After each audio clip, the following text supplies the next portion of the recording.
우리 작년 5월에 우리 야곱이 부모와 함께 살던 브엘세바를 떠나 외삼촌 라반의 집으로 가는 사건이 기록된 창세기 29장을 가지고 창세기 설교를 시작을 했습니다. 원래 계획은 야곱의 삶을 한번 살펴보자라는 것으로 그렇게 시작을 했는데 그 설교가 요셉까지 이르게 되었고 오늘 창세기 마지막 부분을 설교했습니다. 그래서 기왕 창세기를 시작했으니까 1장부터 28장까지 살펴보는 것도 어떻겠는가라고 하는 그런 고민을 하게 되었습니다. 설교자는 항상 고민이 있습니다. 그건 뭐냐면 어떤 본문을 가지고 어떻게 설교를 해야 되는가가 최대의 숙제겠죠. 여러 가지 설교학자들이 설교에 대한 정의를 내립니다. 그런데 제가 생각하고 제가 정의하는 설교는 어떤 것이냐면은 역사 속에 드러난 하나님의 계시를 인간의 언어를 가지고 어떻게 전달해서 오늘의 삶에 어떻게 적용시키는가, 그것이 저는 설교라고 생각을 합니다. 역사 속에 드러난 하나님께서 자신을 드러내는 걸 계시라고 하거든요. 그 계시됨을 인간의 언어를 가지고 어떻게 잘 전달해서 오늘의 삶에 적용시키는가, 그것이 설교라고 저는 생각을 하죠. 그래서 세상의 처음과 마지막을 우리가 사용하는 언어를 가지고 오늘의 삶에 잘 적용하는 것에 저는 늘 고민함을 가지고 있습니다. 그래서 그런 고민을 제가 창세기 한 40장 넘어가면서부터 계속했어요. 창세기 50장 끝나면 어떤 것을 해야 되겠는가 생각을 하다가 그래 그냥 시작했으니까 1장부터 다시 한번 시작해보자 이런 생각을 가지고 창세기 1장으로 되돌아가서 원역사와 아브라함, 이삭에 대한 이야기들을 여러분들과 한번 나누려고 합니다. 그런 이야기들을 여러분 나누게 되면 아마 2021년은 다 끝나지 않을까 이런 생각이 되어집니다. 그래서 우리가 창세기를 우리 요한계시록을 한번 다 봤잖아요. 그렇죠? 마지막은 봤으니까 이제 처음을 한번 보는 것도 참 의미가 있는 일이라고 생각됩니다. 그래서 다음 주일부터는 창세기 1장부터 또 쭉 나갑니다. 그래서 28장까지 나갈 테니까 여러분 창세기의 말씀을 한번 우리가 잘 한번 읽어보시면서 또 생각을 해보시면서 하나님께서 왜 창세기의 말씀을 오늘까지 우리에게 보존시켜 주셨는가에 대한 의미를 다시 한번 생각할 수 있는 그런 시간들이 되었으면 좋겠습니다. 우리 오늘은 창세기 마지막 부분을 여러분들과 한번 살펴봅니다. 창세기는 여러분 천지창조로 시작을 해서 요셉의 죽음으로 마무리가 됩니다. 오늘 요셉이 죽었을 때 어떤 일들이 일어나게 되었는가, 또 야곱이 죽은 이후에 형들 간의 관계가 어떻게 지속되었는가 한번 살펴볼 수 있는 시간이 되었으면 좋겠습니다. 15절 말씀 한번 보시죠. 요셉이 그들의 아버지가 죽었음을 보고 말하되 요셉이 혹시 우리를 미워하여 우리가 그에게 행한 모든 악을 다 갚지나 아니할까 하고 라고 말합니다. 여러분 요셉의 형제들의 심리 상태를 요즘 보셔야 됩니다. 아버지의 장례가 다 끝났습니다. 그렇죠? 가나안으로 갔다가 가나안에서 이제 애굽으로 돌아왔습니다. 장례가 다 끝나자마자 요셉의 형제들의 심리 상태가 어떠했냐면은 불안해하기 시작을 합니다. 형제들이 불안해하는 이유가 무엇일까요? 딱 하나입니다. 죄 때문에 그렇습니다. 형들에게는 아직까지도 해결되지 않는 죄의 문제가 있습니다. 형들은 이렇게 생각을 하죠. 요셉은 아버지 때문에 지금 참고 있다라고 생각을 한 겁니다. 자기네들이 요셉에게 해온 일이 있는데 요셉이 지금 자기들을 가만히 놔둔 이유는 무엇이냐면은 아버지가 살아있기 때문에 참고 있는 것이다 라고 생각을 해서 지금 아버지 때문에 참고 있었던 복수를 이제 시작할 것이다. 아버지의 장례가 다 끝났으니까 이제 시작할 것이다 라고 하는 불안함과 두려움이 그들 가운데 존재하기 시작을 했다라는 겁니다. 여러분 두려움과 불안의 근원은 어디서부터 시작되냐면 이 죄부터 시작을 합니다. 오늘 본문에 보면은 15절 말씀에 보면은 아주 중요한 말 하나가 나오는데 혹시라고 하는 말입니다. 요셉이 혹시 우리를 미워하여.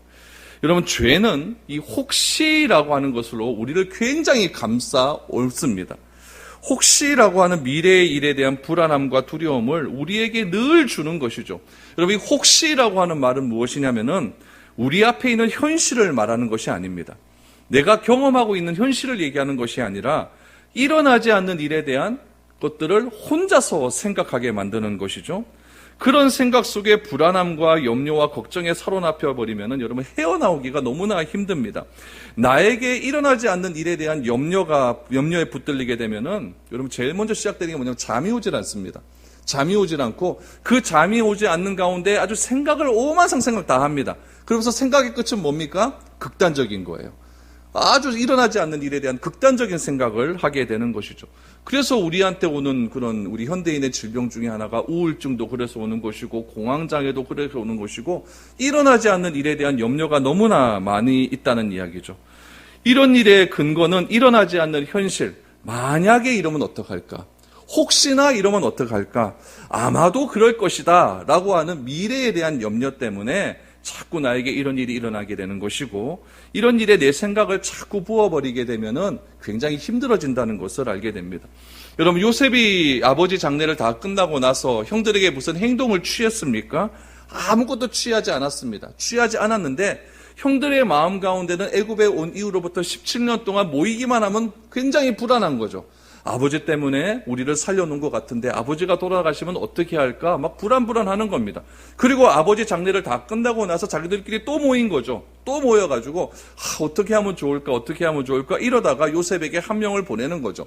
한 명을 보내서 요셉의 상태가 어떠한지 우리의 불안함을 한번 고소해보자 라고 이렇게 보냈던 것이죠. 홀에서 이야기하려면 무엇이라고 이야기하냐면은 16절 17절을 보십시오. 요셉에게 말을 전하여 이르되 당신의 아버지가 돌아가시기 전에 명령하여 이르시기를 너희는 이같이 요셉에게 이르라. 내 형들이 내게 악을 행하였을지라도 이제 바라건대 그들의 허물과 죄를 용서하라 하셨나니 당신 아버지의 하나님의 종들인 우리 죄를 이제 용서하소서 하매 요셉이 그들에게 하는 말을 들을 때에 울었더라 라고 말합니다. 여러분, 여기서 여러분 이 형들이 보낸 이 한 사람이 누군지는 잘 모르겠습니다. 누군지 모르겠는데 제 추측컨대는 유다가 아니었겠는가라는 그런 추측이 좀 됩니다. 아무튼 어떤 형제 중에 한 명이 와가지고 요셉에게 하는 말을 듣는데 16절 17절 보십시오. 딱 한마디로 요약하면 뭡니까? 잘못했다 이 얘기 아닙니까? 근데 뭐 어떻게 이 얘기하면 굉장히 복잡하게 이야기합니다. 아버지를 얘기할 때 우리 아버지라고 얘기하면 되잖아요. 그렇죠? 그런데 16절에 보니까 당신의 아버지, 그래, 당신의 아버지. 그러니까 이거는 무엇을 강조하는 거냐면은 야곱은 요셉을 굉장히 친근한 관계로 그렇게 묘사한 거고 우리는 별 생각하지 않았다. 그러니까 당신과 더 좋은 관계다. 이런 쪽을 굉장히 인식해서 하는 말이 당신의 아버지입니다. 당신의 아버지. 당신의 아버지가 돌아가기 전에 이런 말을 하지 않았는가라고 이렇게 이야기를 하는 거죠. 야곱의 유언을 갑자기 꺼집어내기 시작을 합니다. 여러분 무엇 같아요? 굉장히 비굴하게 목숨을 구걸하는 그런 사람의 모습이 보이지 않습니까? 야곱은 여러분 유언을 할 때 어떻게 했냐면 아들들 다 모아놓고 유언을 했습니다. 그리고 야곱이 특별히 귀한 말, 중요한 말을 할 때는 어떤 특정한 사람 한 사람을 모아놓고 얘기하는 것이 아니라 다 불러놓고 얘기하겠죠. 그러면은 야곱이 다 형제들을 불러놓고 오늘 이 한 사람이 와서 요셉에게 하는 말로 보아서는 어떤 말을 했을 것이라고 추측이 되냐면은 이런 말을 했겠죠. 17절에 보니까 내 형들이 내게 악을 행하였을지라도 이제 바라건대 그들의 허물과 죄를 용서하라. 야곱은 알고 있었어요. 형제들이 요셉에게 어떤 일을 했는지 다 알고 있었죠. 그래서 죽기 전에 형제들 다 모아놓고 요셉에게 당부한 말이 있었습니다. 그건 뭐냐면은 싸우지 말고 내가 죽더라도 싸우지 말고 서로 화목하게 지내라. 용서하고 그렇게 지내라. 이런 말을 했다는 이야기죠. 이런 말을 요셉도 들었고 그곳에 모인 형제들이 다 들었다는 이야기예요. 그런데 이 형제들이 너무나 불안해버리니까 자기들끼리 모여놓고 이야기를 하고 난 다음에 한 사람을 보내놓고 하는 게 뭐냐면은 당신의 아버지가 유언으로 이런 말 하지 않았습니까? 형제들과 화목하고 용서해서 사이좋게 지내라고 하지 않았습니까? 우리를 용서하라고 하지 않았습니까? 이렇게 이야기를 합니다. 또 하나 또 우리가 봐야 될 것은 무엇이냐면은 형들이 그러면서 무엇이라고 이야기합니까? 당신 아버지의 하나님의 종들이라고 이야기합니다. 여러분 17절 중간쯤 보면은 당신 아버지의 하나님의 종들. 무슨 말입니까 이게? 당신 아버지 야곱의 하나님의 종들. 헷갈려요. 누구를 가리키는 겁니까? 형제들을 가리키는 말 아닙니까? 형제들을 가리키는 말이 있는데 굉장히 복잡하게 이야기를 합니다. 여기서 알 수 있는 사실이 무엇이냐면은 죄인의 특징은 이렇다는 거예요. 뭔가 잘못한 사람은 분명하게 말을 못합니다. 청문회 같은 거 여러분 하실 때 보면은 변명하는 사람들 얘기를 가만히 한번 들어보십시오. 분명합니까? 오만 관용어를 다 넣어가지고 굉장히 길게 얘기합니까? 굉장히 길게 얘기하잖아요. 이건 뭐냐면은 내 가운데 죄가 있다는 거예요. 동선이 분명하지 않다는 거죠. 자기가 했는 죄가 있는데 그것을 뭐 어떻게 막기 위해서 오만 핑계거리를 다 대어서 그렇게 이야기하는 거죠. 그러니까 계속 질문하는 사람이 네 아니요로만 대답하세요 하면서 그렇게 얘기하잖아요. 오늘도 이거잖아요. 그냥 우리를 용서하라고 그랬으니까 용서해 주십시오 이렇게 하면 될 것 같은데 굉장히 어려운 말, 복잡한 말, 변명 같은 것들 이런 걸 하면서 형들이 요셉 앞에 무릎을 꿇고 목숨을 구걸하는 그런 모습을 보게 됩니다. 여러분 단순하게 미안했다, 용서해달라 라고 하면 정확한데 설교 우리에게 두려움이 있고 정직하지 못하게 되면은 어떤 일이 일어나기 굉장히 복잡하게 얘기할 수밖에 없다라는 이야기죠. 여러분도 그렇지 않습니까? 설교도 가만히 한번 들어보세요. 가만히 들어보면은 어떤 설교가 좋습니까? 일찍 끝나는 설교가 좋겠죠. 그러나 그거보다 더 좋은 설교는 뭐냐면 이왕 왔으니까 이해하기 쉬운 설교가 좋은 것 아니겠습니까? 알아듣기 쉬운 설교가 좋은 건 아니겠습니까? 그런데 어떤 설교가 어렵냐면은 설교자가 자기를 드러내려고 하면 어렵습니다. 무슨 말이냐면은 굉장히 신학적인 용어를 막 갖다 붙이는 거죠. 그러면 여러분들이 생각하기 어떻습니까? 아, 저분 공부 많이 했나 보다. 이렇게 생각을 하는 거죠. 그러니까 자기를 드러내려고 하면은 말하는 것이 어렵게 됩니다. 왜 공부를 할까요? 공부하는 이유는 딱 한 가지입니다. 저도 여기 앉아서 책을 보면서 하는 이유가 딱 한 가지예요. 어려운 사실을 쉽게 설명하려고 공부하는 겁니다. 성경을 쉽게 설명하려고 공부하는 거죠. 왜 저런 거 저렇게 만들어 갖다 놓습니까? 쉽게 좀 보라는 이야기죠. 어렵게 하지 마시고 남에게 쉽게 하는 것이 여러분 나 중심적인 대화법이 아니라 상대방 중심의 청중을 위한 대화법이에요. 어떤 사람은 대화를 이렇게 이렇게 들어보아도 무슨 말을 하는지 몰라요. 이건 뭐냐면 자기 중심적으로 대화하기 때문에 그래요. 청중 중심으로 듣는 사람 중심으로 대화를 하면 그렇게 어렵게 대화를 할 수가 없다는 이야기죠. 성경도 한번 보세요. 성경 보면은 이게 요즘 말 아니잖아요. 그렇죠? 그랬느니라. 그러니까 요즘 애들 읽기가 아예 어려운 성경이에요. 어렵고 요즘 문화도 아니죠. 그렇죠? 문화도 아니고 또 요즘 또 상식적으로 또 우리 전통 속에서 이해할 수 있는 그런 것도 아니기 때문에 성경을 딱 펼쳐보면은 어려운 게 사실입니다. 어려운 게 사실이죠. 그러나 예수님께서 그 당시에 이런 말씀을 하셨을 때는 어떤 의미였냐면은 시장의 상인들도 다 알아들을 수 있는 내용들이에요. 예수님은 그만큼 쉽게 얘기했다는 이야기죠. 그 당시 사람들이 다 알아들을 수 있도록 그 당시 사람들이 실생활 속에서 이해하기 쉬운 비유의 말씀들을 예를 들어 설명하면서 그렇게 설명을 했어요. 근데 우리가 어려운 건 뭡니까? 우리는 그런 문화 속에서 살아보지 않았으니까 어려운 거죠. 그래서 예수님도 설교하실 때 다 쉽게 설교하셨다는 이야기. 그래서 전문가는 여러분 두 가지 종류가 있어요. 첫 번째는 청중이 중요한 전문가가 있습니다. 이분들의 말을 들으면 쉽습니다. 그러나 전문가가 내가 중요한 그 사람들의 설교나 어떤 강의를 들어보면 어렵다는 이야기죠. 제가 어저께 강의를 하나 들었어요. 어떤 사람의 강의를 들었는데 김미경이라고 하는 사람 있잖아요. 그 사람 말 들으면 재밌어요. 그렇죠? 얼마나 재밌는지 모릅니다. 오만 액션 다 써가면서 막 이렇게 재밌게 이야기를 해요. 그 사람이 들은 게 없어갖고 머릿속에 들은 게 없어서 그렇게 쉽게 얘기하겠습니까? 아니에요. 청중들이 이해할 만한 말들을 하니까 쉽게 받아들이는 거죠. 아, 저게 내 이야기다. 그렇게 들으니까 쉬운 거예요. 요셉도 형들도 마찬가지입니다. 요셉의 형들도 요셉을 중심으로 얘기했다고 한다면 이렇게 어렵게 얘기하지 않습니다.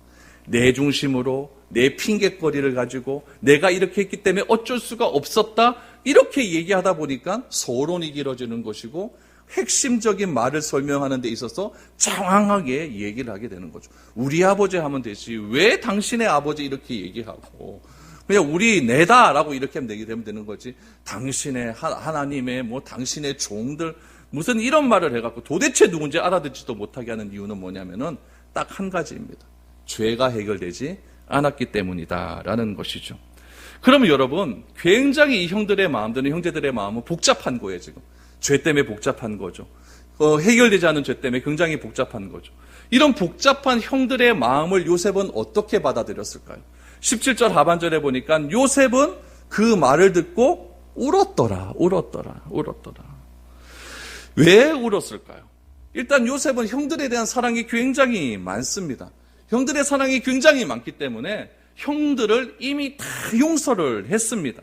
여러분, 요셉과 형제들이 딱 만나는 그 순간 우리 기억하지 않습니까? 창세기 45장에 그 기억하지 않습니까? 얼싸안고 대성통적을 하지 않습니까? 그 울 때 요셉은 다 푸는 거예요. 다 푼 거예요. 이미 다 용서를 했어요. 그렇기 때문에 울고 울면서 내가 이렇게 왔다라는 것들을 그렇게 다 이야기를 했겠죠. 그럼 형들은 어떠했을까요? 형들이 요셉을 발견하고 요셉을 안고 얼싸안고 울었을 때 형들은 왜 울었을까요? 그냥 감정에 복받쳐서 우는 거예요. 울면서도 생각하는 게 있는 거죠. 마음속에 무슨 생각이 있을까요? 동생이 총리가 되었다. 그럼 우리는 어떻게 되는가? 거기에 대한 불안함들이 굉장히 많이 일어나게 되는 것이죠. 형들의 마음속에 있는 죄의 문제는요, 평생 마음을 불편하게 하고 힘들게 하고 두렵게 했다는 이야기예요. 중요한 것은 무엇이냐면은 형들은 이미 요셉으로부터 용서받았을까요? 안 받았을까요? 다 받았어요. 다 받았지만 용서받은 줄 모르는 전형적인 죄인의 모습이에요. 구원이란 무엇입니까? 내가 구원을 받았다라고 하는 것은 용서받았다는 것을 인정하는 겁니다. 누구로부터 용서받았다? 하나님으로부터 용서받았다. 우리는 그것을 뭐라고 얘기했죠? 칭의. 그렇죠. 칭의함을 받았다. 하나님은 나를 의롭게 여겨주셨다. 이것을 내가 믿는 것, 이것이 구원받은 증거입니다. 용서받은 사람은 얼굴이 어떨까요? 항상 밝습니다. 밝아요. 모든 일에 자신감이 있죠. 우울해하지도 않습니다. 사람들에게 인정도 많이 받습니다.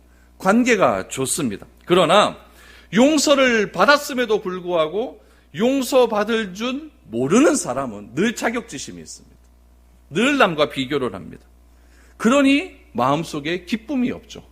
얼굴을 쳐다봐도 늘 언제나 얼굴에 그늘이죠 있습니다.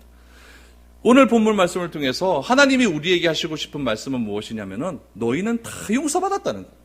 우리는 다 용서받았다는 거예요. 그러니까 용서받았으니까 우리는 용서받은 것을 믿고 살라는 이야기. 기쁘게 살라는 이야기죠. 그래야 죄를 죄로 돌이키는 그런 실수를 하지 않는다는 겁니다. 죄가 두려우면은 또 죄를 짓게 되죠. 거짓말 하나 하면은 그 거짓말을 감싸기 위해서 또 다른 거짓말을 하는 것 아니겠습니까? 요셉은 이런 형들의 모습이 너무나 안타까운 거죠. 이미 다 용서했는데 왜 저렇게 불안해하고 왜 저렇게 두려워하고 왜 저렇게 떨고 있을까? 왜 저렇게 어렵게 말을 하고 있을까? 다 용서했는데. 그럼 요셉이 형들을 용서했을 때의 그 상황이 어떤지 우리가 다시 한번 살펴보았으면 좋겠습니다. 용서했을 때 요셉은 형들에게 뭐라고 이야기했을까요? 우리 창세기 45장 5절에서 8절의 말씀을 한번 보시기를 바랍니다. 우리 조금 길지만 우리가 이제 요셉이 했던 말들을 다시 한번 되새기면서 우리 같이 한번 읽어보았으면 좋겠습니다. 시작. 당신들이 나를 이곳에 아닙니까? 잘못 나왔습니까? 예. 그럼 우리 성경 한번 찾아보죠. 창세기 45장 5절에서 8절입니다. 창세기 45장 5절에서 8절 말씀 우리 같이 한번 읽어보죠. 시작. 당신들이 나를 이곳에 팔았다고 해서 근심하지 마소서, 한탄하지 마소서. 하나님이 생명을 구원하시려고 나를 당신들보다 먼저 보내셨나이다. 이 땅에 2년 동안 흉년이 들었으나 아직 5년은 밭갈이도 못하고 추수도 못할지라. 하나님이 큰 구원으로 당신들의 생명을 보존하고 당신들의 후손을 세상에 두시려고 나를 당신들보다 먼저 보내셨나니 그런즉 나를 이리로 보내신 이는 당신들이 아니요 하나님이시라. 하나님이 나를 바로에게 아버지로 삼으시고 그 온 집의 주로 삼으시며 애굽 온 땅의 통치자로 삼으셨나이다. 아멘. 이미 다 용서했어요. 당신들이 나를 이곳에 보냈다고 근심하지 마시고 한탄하지 마십시오. 당신들 때문에 내가 애굽에 이곳에 온 것이 아니라 하나님이 나를 이곳에 보내셨나이다. 왜 보내셨을까요? 우리 모든 사람의 생명을 구원하기 위하여서, 당신을 구원하고 당신들의 자손들의 생명을 구원하기 위해서 나를 이곳에 보냈으니 당신들은 염려할 필요 없습니다. 이 말은 무엇입니까? 너는 죄가 없다 이 얘기예요. 없다 이 얘기. 이것은 무엇이냐면은 요셉이 자신에게 주어진 그 현실을 해석했다는 이야기예요. 어떻게 해석을 했느냐? 내 인생을 내 중심으로 해석하지 않았다는 이야기예요. 여러분, 내 인생을 해석할 때 내 중심으로 해석을 해보십시오. 굉장히 어렵습니다. 왜 나는 이런 어려움만 자꾸 찾아오는가? 왜 나는 해도 이런 일들이 되질 않는가? 그렇게 노력해도 나는 왜 되지 않는가? 내중심적으로 해석하면 그런 결론만 나온다는 이야기예요. 그러나 요셉은 자신의 어려운 모든 인생의 어려운 과정을 누구 중심으로 해석을 합니까? 하나님의 관점으로 해석을 합니다. 제가 늘 얘기하는 거 있잖아요. 성경의 관점으로 해석하다 보면 언젠가는 내가 뒤돌아봤을 때 그것이 하나님의 뜻이었을 때라는 것을 내가 해석할 때가 온다. 그 얘기예요. 그 얘기예요. 요셉은 자신의 어려운 상황을, 인신매매 당한 상황을 하나님의 뜻으로 해석을 합니다. 그러니까 말이 어떻게 나와요? 당신들 걱정하지 마십시오. 인신매매 보면 앞에서 그렇게 얘기하잖아요. 걱정하지 마시오. 고집하지 마십시오. 고민하지 마십시오. 나를 이곳에 보낸 분은 당신이 아니라 하나님입니다. 왜 하나님이 나를 이곳에 보냈었을까요? 우리의 생명을 구원하기 위해서 이곳에 보냈다라고 말을 합니다. 여러분, 우리의 인생의 해석을 내 중심으로 해석하지 않고 하나님의 관점으로 해석하는 삶, 그것이 구원받은 자의 삶입니다. 구원이 다른 것이 아닙니다. 그러므로 구원이라는 것은 이 땅에서 우리가 경험할 수 있어야 됩니다. 내 인생을 내 관점으로 해석할 때 불평과 불만이고 저 사람은 저렇게 사는데 나는 왜 이렇게밖에 못 사는가 자꾸 비교하게 되고 어려운 삶을 살지만, 그래서 얼굴이 늘 언제나 그늘에 가려져 있지만, 내가 예수를 믿어 하나님을 아버지라 모시는 그런 자의 삶은 내가 하나님의 관점으로 내 인생이 해석되었기 때문에 그런 모든 어려운 고난의 순간 속에서도 하나님께서 나에게 이런 고난을 허락하신 이유가 틀림없이 있다. 그 믿음 가지고 내가 하나님을 배반하지 않고 나아가는 것, 그것이 구원받은 자의 삶입니다. 욥을 보십시오. 욥의 고난은, 시련은 하나님이 허락하신 시련입니다. 분명히 하나님이 허락하셨어요. 요셉에게 얼마나 많은 어려움이 있었습니까? 그 어려움이 있었을 때에 자기의 아내도 와갖고 하나님을 저주하고 죽으라고 얘기하고 아들들이 다 죽어져가고 재산 다 날아가고 얼마나 고통스러웠을까요? 그런 관계 속에서 요셉은 기도 안 했을까요? 기도했을 거예요. 그때 하나님이 응답하십니까? 안 하십니까? 안 해요. 침묵하고 있습니다. 단 한마디도 하지 않습니다. 하나님이 침묵하시고 하나님이 내 기도를 들어주시는 것 같지도 않고 침묵하시는 상황 속에서 나는 왜 이렇게 살아야 되나? 그렇게 내 중심으로 인생을 해석하는 것이 아니라 내가 이제는 어떻게 해석을 합니까? 내가 그동안 귀로 하나님을 들었지만 이제는 내가 눈으로 하나님을 배운다라고 고백을 하면서 내가 내 입술로 절대 하나님을 원망하지 않겠다라고 하는 놀라운 고백이 욥에서 나오는 겁니다. 하나님은 우리의 인생 가운데 틀림없이 간섭하고 계십니다. 하나님은 우리를 졸지도 주무시지도 않는 그런 손길 속에서 우리를 돌보시고 있습니다. 이스라엘의 하나님은 그렇습니다. 그런 하나님이 내 인생 가운데 침묵하시는 것 같습니다. 아무것도 나에게 해결해 주시는 것이 없는 것 같습니다. 침묵하시는 하나님의 그런 모습 속에서 나도 어떻게 해야 되느냐? 나도 그 하나님을 부인하고 나도 그 하나님을 떠나버린다고 한다면 내 인생의 모든 삶의 해석은 나타나지 않습니다. 그러나 그 침묵하신 하나님을 끝까지 붙들고 나는 내 입술로 절대 하나님을 원망하지 않으리라.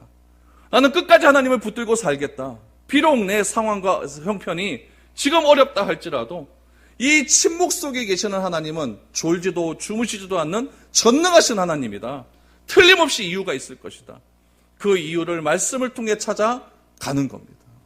그럴 때 어느 순간 내 삶의 모든 것들이, 고난이, 어려움들이 말씀을 통해 해석되었을 때에 우리는 비로소 하나님의 장대한 원대한 뜻을 알게 될 수 있다는 이야기예요. 그게 구원이고 그것이 하나님께서 나에게 생각하라고 주신 생각의 목적입니다. 하나님은 우리 인간을 창조하실 때 그냥 창조하지 않으셨어요. 하나님의 형상과 모양대로 창조하셨어요. 형상과 모양대로 창조하셨다는 것은 우리에게 생각할 수 있는 능력을 주셨다는 이야기예요. 데카르트라고 하는 철학자는 이렇게 이야기합니다. 나는 생각한다. 고로 존재한다. 나는 생각한다. 생각하기 때문에 나는 있다는 이야기. 이게 어쩌면 철학적인 명제일 수도 있지만은 하나님께서 나에게 생각할 수 있는 독특함을 우리에게 허락하신 이유는 무엇이냐면은 어떤 생각을 하고 어떤 판단을 하느냐에 따라서 우리의 인생은 바뀔 수가 있다는 이야기예요. 그걸 자유의지라고 이야기합니다. 요셉은 해석되지 않는 자신의 인생, 누가 해석할 수가 있겠습니까? 17살의 나이에 인신매매 당하고 미투 해갖고 감옥에 들어가고 별 희한한 일 다 당하지 않습니까? 그런 인생 되지 않는 자신의 인생의 문제를 자기 기준으로 해석한 것이 아니라 인생의 틀을 구원의 틀로 해석을 했습니다. 그러자 인생에 자기에게 있었던 고난과 환난이 해석되어지기 시작을 하고 누구를 용서합니까? 형들을 용서할 수 있게 되는 거예요. 자신의 인생이 해석 안 되는데 어떻게 상대방을 용서할 수가 있겠습니까? 나도 힘들어 죽겠는데요. 내 인생을 너무 좁은 내 소견으로 이해하려고 하지 마십시오. 내가 성경을 왜 읽습니까? 성경을 읽는 이 목적은 몇 가지가 있습니다. 첫 번째는 하나님을 알기 위함입니다. 하나님은 어떤 존재인가? 성경을 통해서 하나님은 자기 자신을 다 드러내셨기 때문에 하나님은 어떤 존재인지를 알기 위해서 우리는 매일매일 성경을 읽어야 됩니다. 하나님을 알면 내 인생을 하나님의 관점으로 해석할 수 있는 은혜를 우리에게 주시는 겁니다. 그 믿음이 우리에게 있어야 되는 거예요. 그래서 매일매일 같이 성경 읽는 겁니다. 매일같이 말씀을 읽어가면서 큐티를 해가면서 기도해가면서 하나님 내 인생의 주인은 하나님이십니다. 그 하나님의 관점으로 오늘 하루도 살게 해 주십시오. 이런 믿음이 우리 가운데 있어야 되는 것 아니겠습니까? 요셉은 자신의 인생이 해석되어 용서했습니다. 그래서 형들을 붙들고 울었습니다. 그러나 형들도 울고 요셉은 또 울었는데 요셉은 이미 구원의 관점으로 자신이 해석이 되었으니까 형들 다 용서했지만 형들은 울었지만 생각의 틀은 하나도 바뀌지 않았습니다. 그래서 용서를 받았음에도 불구하고 용서받은 줄 모르고 사는 그런 불행한 인생이 17년간 지속이 되는 겁니다. 요셉은 형들이 나를 애굽에 팔았지만 하나님이 나를 애굽에 보내셨기 때문에 오게 되었으니 근심하지 마십시오. 왜 하나님이 나를 애굽에 보냈냐면 많은 생명을 구원하기 위함입니다. 하나님의 관점에서 해석되니 자기의 삶이 해석이 되는 것이죠. 여러분, 우리가 하나님을 믿고 성경 읽고 주일 와서 예배드리고 기도하는 이유는 딱 하나입니다. 내 스스로 내 인생을 해석하는 것이 아니라 하나님의 관점으로 해석하자. 그래서 내가 구원의 삶을 이 세상 살아갈 동안에 하나님께서 허락하신 이 세상 살아갈 동안에 구원의 삶을 누리며 살자. 풍성하게 누리며 살자.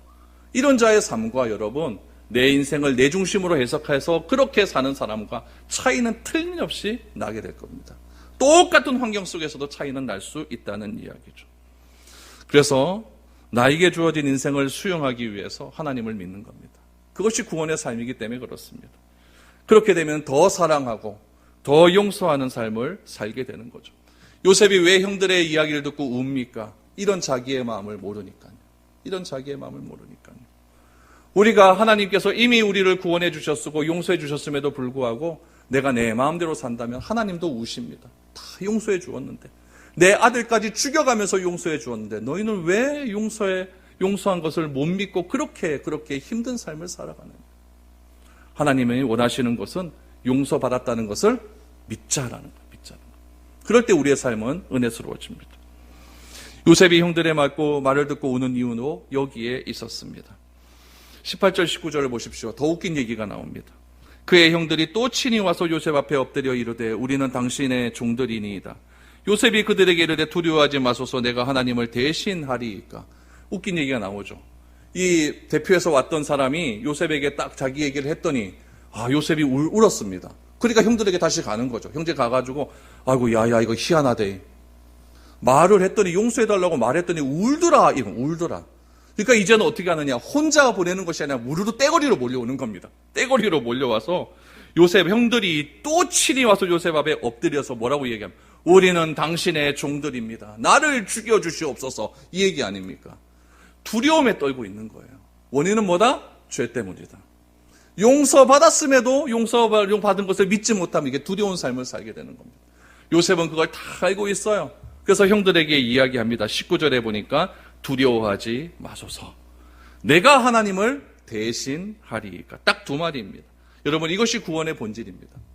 구원의 본질은 무엇입니까? 구원은 타인을 두렵게 하지 않는 삶을 사는 겁니다.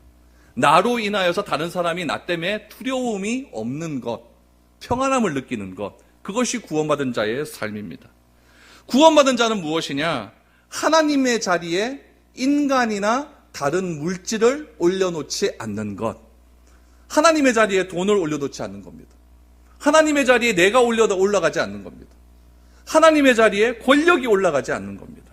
이것이 구원받은 자의 삶입니다.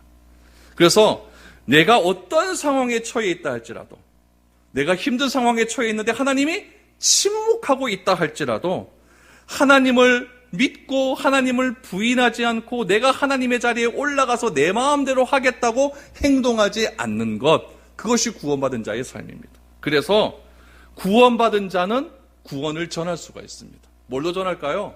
말로 전하는 게 아닙니다. 내 행동으로 전하게 되는 거예요. 왜 저 사람은 저렇게 살까? 왜 저 사람은 저렇게 살까? 오늘 코로나 시대에 그렇게 구원의 삶을 증거해야 됩니다. 똑같이 어려운 삶인데 왜 저 사람은 저렇게 은혜스럽게 살아갈까? 왜 너는 나와 다르냐? 이런 궁금증이 막 밀려와야 됩니다. 그럴 때 여러분들이 나는 용서받은 자의 삶이다. 나는 구원받은 자의 삶이다. 그렇기 때문에 평안하다. 세상을 보십시오. 세상은 무엇으로 우리를 두렵게 만듭니까? 돈을 가지고 두렵게 만들잖아요. 세상은 권력을 가지고 우리를 두렵게 만들잖아요. 돈으로 사람을 억압합니다. 돈 때문에 여러분 자존심 상해본 적 많이 있지 않습니까? 그게 다 돈을 가지고 사람을 두렵게 만드는 행위들입니다. 인간에게는 여러분 본능적으로 두려움이 있을 수가 있습니다. 그렇죠? 막 무서운 데 가면 막 두려울 수 있죠. 그러나 우리가 사람 때문에 다른 것으로 인해 두려워하지는 말아야 됩니다. 요셉은 형들에게 무엇이라고 이야기하느냐? 두려워하지 말라라고 이야기합니다. 나는 하나님을 대신할 수 없다라고 이야기를 합니다. 요셉은 하나님을 대신하지 않기 위해서 얼마나 많은 침묵을 했을까요? 여러분, 우리 같으면 어떻게 하겠습니까? 여러분들도 인생을 탁 되돌아보면 어렵게 힘들게 살아온 인생, 그 인생이 오늘까지 탁 들여다보면 할 말 진짜 많지 않습니까? 할 말 진짜 많죠. 요셉도 지금 나이가 지금 한 50대였는데 이제 17살 때부터 팔려와갖고 그러면 한 33년의 삶이 있지 않습니까? 요셉보다 할 말 많은 사람 여기 누가 있겠습니까? 진짜 할 말 많을 거예요. 근데 요셉은 형들에게 단 한마디도 하지 않았습니다. 단 한마디도 하지 않아요. 내가 이렇게 살아왔다 단 한마디도 하지 않았습니다. 요셉은 늘 침묵했습니다. 수많은 세월을 침묵으로 그렇게 보냈고 형들 앞에서 뭐라고 이야기하느냐? 하나님을 대신하지 않겠다. 하나님을 대신하지 않겠다. 심판해주는 하나님께 있기 때문에 당신들이 나한테 행한 그 행동으로 나는 하나님을 대신하지 않겠다. 이렇게 이야기를 하는 겁니다. 이게 구원받은 자의 삶입니다. 이게 용서받은 자의 삶이고 이것이 1만 달란트를 탕감받은 자의 삶이라는 이야기입니다. 20절, 21절을 보십시오. 그대로 이야기해 줍니다. 당신들은 나를 해하려 하였으나 45장 말씀과 똑같죠? 나를 해하려 하였으나 하나님은 그것을 선으로 바꾸사 오늘과 같이 많은 백성의 생명을 구원하게 하시려 하셨나니 당신들은 두려워하지 마소서. 내가 당신들과 당신들의 자녀를 기르리이다 하고 그들을 간곡한 말로 위로하였더라. 요셉이 말을 하지 않으니까 형들이 더 불안한 거죠. 여러분 부모님께 죄 한번 지어보십시오. 엄마가 와가지고 네 이런 거 잘못했지 이러면 차라리 속 편해요. 근데 뻔히 아는 것 같은데 말 안 하면 더 두려운 것 아니겠습니까? 요셉의 형들이 그렇잖아요. 자기가 잘못한 거 뻔히 아는데 그래서 차라리 너 징역 몇 년 이래 갔다 오라 하면 차라리 속 편할 것 같은데 말을 안 하니까 더 두려워하는 거죠. 그래서 요셉에게 자신이 가지고 있는 두려움을 얘기하죠. 요셉이 그제서야 말을 꺼내는 겁니다. 그 말이 무엇이냐면은 내가 이제 형들과 조카들 내가 다 보겠습니다. 다 돌보겠습니다. 이렇게 할 수 있는 이유는 무엇일까요? 하나님께서 나를 애굽에서 보낸 이유를 알았기 때문에 그렇습니다. 왜 보냈다고요? 당신들과 당신들의 자손을 생명을 구원하기 위해 나를 이곳에 보냈으니 나의 삶도 이제는 어떻게 하겠나? 당신과 당신의 아들들을 내가 돌보겠다. 그럼 이런 것들로 보아서 요셉은 형들을 한 번도 미워한 적이 없다는 것을 알게 됩니다. 결국에는 하나님의 말씀으로 내 인생이 해석되면은 모든 사람과 화평의 삶을 사는구나. 그러니까 우리 산상수훈의 말씀이 이해되지 않아요. 화평케 하는 자는 복이 있나니. 그래서 그런 삶을 사는 것이 진짜 구원의 삶이구나라는 것을 알게 되는 것이죠. 요한일서 4장 20절 말씀에 보면은 우리 이런 말씀이 있습니다. 누구든지 하나님을 사랑하고 그 형제를 미워하면 이는 거짓말하는 자니 보는 바 그 형제를 사랑하지 아니하는 자는 보지 못하는 바 하나님을 사랑할 수 없느니라 라고 말합니다. 내가 하나님을 사랑합니다. 주님 사랑해요. 온 마음과 정성 다 해놓고 누구를 미워하면 진짜다 가짜다? 가짜라는 이야기예요. 하나님을 사랑했다고 했으면 동일한 기준으로 우리의 이웃도 사랑할 수 있어야 됩니다. 그럼 그걸 나에게 한번 적용해 보십시오. 여러분 진짜입니까? 가짜입니까? 다 가짜 아닙니까? 저도 가짜예요. 저도 가짜예요. 그게 됩니까? 잘 안 돼요. 그러니까 예수님은 뭐라고 말씀해 주셨느냐? 마태복음 5장 46절에서 48절 말씀해 보면 이렇게 하셨습니다. 우리 같이 한번 읽어볼까요? 시작. 너희가 너희를 사랑하는 자를 사랑하면 무슨 상이 있으리요? 세리도 이같이 하지 아니하냐? 또 너희가 너희 형제에게만 무난하면 남보다 더하는 것이 무엇이냐? 이방인들도 이같이 아니하느냐? 그러므로 하늘에 계신 너희 아버지의 온전하심과 같이 너희도 온전하라. 우리는 이렇게 생각하죠. 힘든 사람 안 만나려고 합니다. 여러분 힘든 사람 만나보셨습니까? 힘든 사람 만나면 내 에너지가 다 빨리는 느낌이 들어가요. 굉장히 힘들어집니다. 했던 말 또 하고 또 하고 또 하고 아무리 해도 안 되고 그러면 에너지 다 빨려 들어갑니다. 만나면 무엇인가 좀 긍정적인 에너지를 받고 좀 기뻐야 되는데 이 사람 만나자 그러면 또 만나야 되나? 이렇게 되면 힘든 거죠. 힘든 거죠.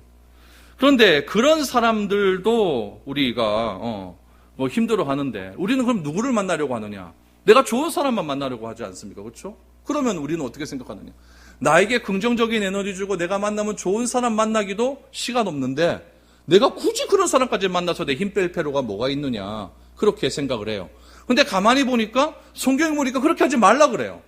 그러니까 우리는 핑계를 댑니다. 뭐라고 핑계를 댑니까? 이런 핑계 내죠. 바쁘니까. 바빠서. 그 사람 만나려고 해도 내가 좀 바빠요. 스케줄이 도저히 안 나요. 이렇게 얘기하죠.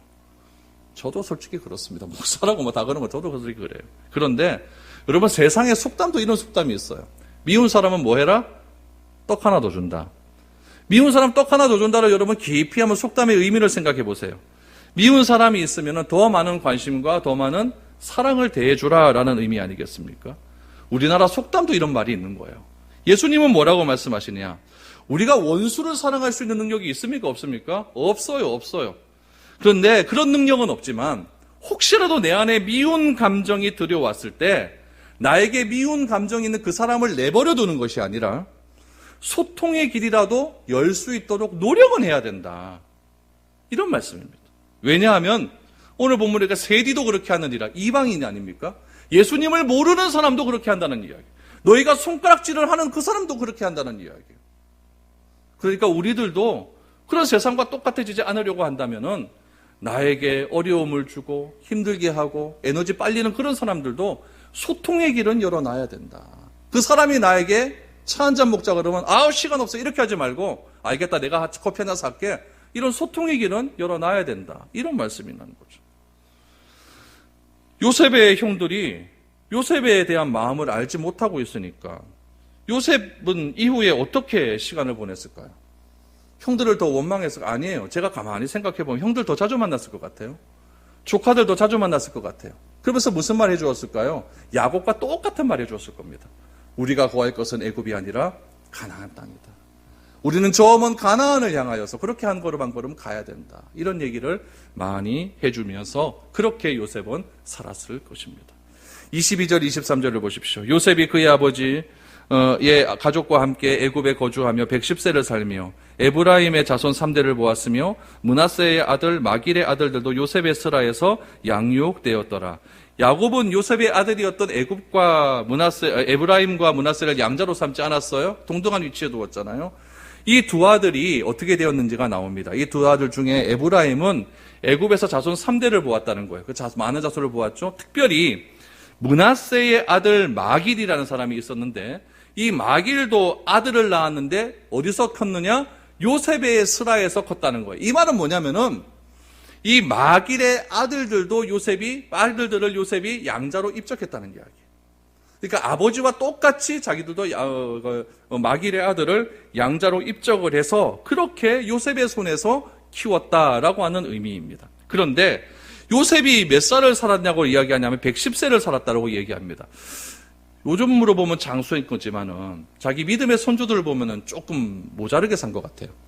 아브라함 175세, 이삭 185세, 아버지 야곱 147세, 요셉 110세.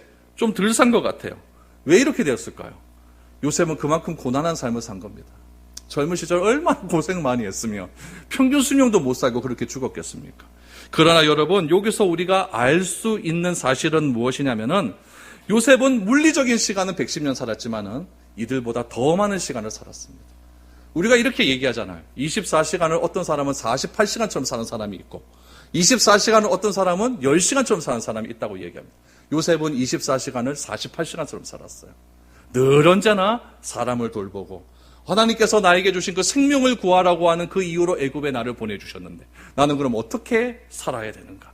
늘 언제나 깨어있는 자의 삶을 살았다라는 이야기입니다. 그래서 우리의 인생이라는 것은 무엇이냐면은 내가 80 살았다, 90 살았다 그게 중요한 것이 아니라 그 하나님께서 우리에게 허락하신 그 인생 속에서 내가 얼마만큼 신실한 삶을 살았는가. 내 인생을 해석해서 그 해석된 대로 하나님이 원하시는 삶을 얼마나 살았는가. 그 카이로스의 시간이 훨씬 더 귀한 삶이라는 것을 오늘 우리에게 보여줍니다. 제가 아브라함의 삶, 이삭의 삶, 야곱의 삶이 엉망이었다는 것을 얘기하는 게 아닙니다. 요셉은 그만큼 신실하게 살았다는 것을 말하고 있는 것이죠. 그래서 짧은 시간이라 할지라도 요셉은 풍성한 삶을 살았습니다. 마지막 보시겠습니다. 24절에서 26절입니다. 요셉이 그 형제들에게 이르되 나는 죽을 것이나 하나님이 당신들을 돌보시고 당신들을 이 땅에서 인도하여 내사 아브라함과 이삭과 야곱에게 맹세하신 땅에 이르게 하시리라 하고 요셉이 또 이스라엘 자손에게 맹세시켜 이르기를 하나님이 반드시 당신들을 돌보시리니 당신들은 여기서 내 해골을 메고 올라가겠다 하라 하였더라. 요셉이 110세의 죽음에 그들이 그의 몸에 향재료를 넣고 애굽에서 입관하였더라. 요셉이 형들 앞에서 유언을 합니다. 형들이 먼저 죽어야 맞는 건데 요셉이 일찍 죽습니다. 요셉은 죽음이 눈앞에 있었지만 그의 마음 가운데는 어디에 향하고 있냐면 가나안을 향하고 있습니다. 그래서 자신은 비록 애굽에서 죽지만은 자신의 선조들이 죽어있는 가나안에 이르게 하고 내가 이제 우리 민족이 좀 있으면 출애굽을 하게 될 터인데 애굽에서 나갈 때 반드시 내 해골을 메고 올라가 달라라고 이야기를 하고 있습니다. 이 요셉에 대해 이 죽음에 대한 해석을 히브리서 11장 22절 말씀에 보면은 한마디로 이렇다라고 해석을 하고 있습니다. 우리 11장 22절 같이 한번 읽어보죠. 시작. 믿음으로 요셉은 임종시에 이스라엘 자손들이 떠날 것을 말하고 또 자기 뼈를 위하여 명하였으며 라고 기록되어 있습니다. 요셉은 어떻게 죽었습니까? 믿음으로 죽었습니다. 믿음으로 죽었는데 형제와 조카들에게 이스라엘은 애굽 땅을 떠나야 할 것이다 라고 말을 합니다. 실제로는 어떻게 되었을까요? 요셉의 뼈는 어떻게 되었을까요? 우리 저 뒤에 가서 여호수아 24장 32절 말씀을 읽고 창세기 말씀을 마무리하도록 하겠습니다. 같이 읽죠. 시작. 또 이스라엘 자손이 애굽에서 가져온 요셉의 뼈를 세겜에 장사하였으니 이곳은 야곱이 100크리스탈을 주고 세겜의 아버지 하몰의 자손들에게서 산 밭이라. 그것이 요셉 자손의 기업이 되었더라. 야곱이 요셉만 따로 불렀을 때가 있었어요. 그때 야곱이 요셉에게 준 묵이 있습니다. 그건 뭐냐면은 여러분 야곱이 외삼촌 집에 있다가 가나안으로 들어오지 않습니까? 가나안으로 들어왔을 때 세겜으로 들어왔어요. 세겜으로 들어와서 땅을 하나 샀어요. 성경에 나와요. 땅을 하나 샀는데 그 땅을 누구에게 주었다? 요셉에게 준 거예요. 그럼 그 땅에다가 요셉이 나중에 가나안 정복 이후에 요셉은 그 땅에 묻히게 되었다라는 것이 오늘 성경에 나옵니다. 요셉은 무엇을 기억하고 있었냐? 약속을 기억하는 거예요. 아버지와의 약속을 기억하는 거예요. 할아버지와의 약속을 기억하는 거예요. 자기의 증조부와의 약속을 기억한 거예요. 믿음의 조상들과 늘 언제나 약속을 기억하는 그런 삶을 살았다는 이야기입니다. 여러분, 믿음의 조상들의 약속은 지금도 이어지고 있습니다. 믿음의 조상들은 다 죽었습니다. 그러나 그 언약, 그 하나님과 맺었던 약속은 오늘 이 시간 우리들과도 동일하게 이어지고 있다는 사실을 기억해야 된다는 이야기입니다. 믿음의 조상들과 함께 일하시는 하나님, 야곱을 이스라엘로 만드신 하나님, 아브라함을 아브라함으로 만드신 하나님, 그 하나님의 일하심은 오늘도 우리에게 동일하게 역사하고 있다는 이야기입니다. 그 약속을 내가 믿는 겁니다. 그 언약을 내가 기억하는 겁니다. 나는 비록 아브라함과 같은 삶을 살았지만, 나는 조그만 그런 가정으로 살았지만, 하나님께서 아브라함을 전 민족의 아버지인 아브라함으로 만들어주심으로 커다랗게 창성하게 하셨던 그 하나님의 역사, 속이는 자 야곱으로 살았지만 이스라엘이라고 하는 12지파의 기초를 만드신 그 하나님의 놀라운 역사가 나에게도 동일하게 약속으로 이어지고 있다. 이것을 믿는 겁니다. 이것을 믿는 거예요. 그 믿음을 가지고 내가 직장 가는 겁니다. 내가 이 직장에서 일하는 모든 일들은 그 약속 때문에 이루어지는 것이다. 그 약속을 갖고 내가 나아가는 것이다. 그렇게 하루하루를 살아갈 때에 우리의 하루의 삶은 전혀 흔들림 없는 그냥 흐트러 내려줄 수 있는 그런 삶은 아니게 될 것입니다. 힘들고 어려운 시절 모두 다 보내고 있습니다. 오늘 요셉이 형들에게 말한 것처럼 두려워하지 마십시오. 놀라지 마십시오. 하나님은 우리와 함께 일하시고 계시고 하나님은 지금도 내 삶 속에서 역사하고 계시고 비록 하나님의 음성이 내 귀에 직접 들리지 않고 내가 아무리 기도한다 할지라도 하나님께서 나를 침묵하는 것처럼 그렇게 보인다 할지라도 여러분 침묵하신 하나님을 배신하지 않고 끝까지 믿음을 지켜 구하는 자의 삶이야말로 오늘의 요셉과 같이 진정의 언약의 자손이라고 인정받는 용서받은 자의 삶이라고 인정받는 그런 삶이 될 줄로 믿습니다. 오늘 그렇게 일하실 하나님을 기대하는 마음으로 2021년을 멋지게 시작하십시오. 그래서 12월 마지막 주가 되었을 때 하나님이 이렇게 일하셨구나. 침묵하신 것 같지만은 이렇게 우리 교회를 위해서 일하셨고 여러분 삶을 위해서 일하셨고 우리 가정을 위해서 일하셨구나. 이런 믿음의 간증들이 많이 터쳐나올 수 있는 저와 여러분들의 삶이 될 수 있기를 축복드립니다. 우리 아무것도 두려워하지 말라 찬양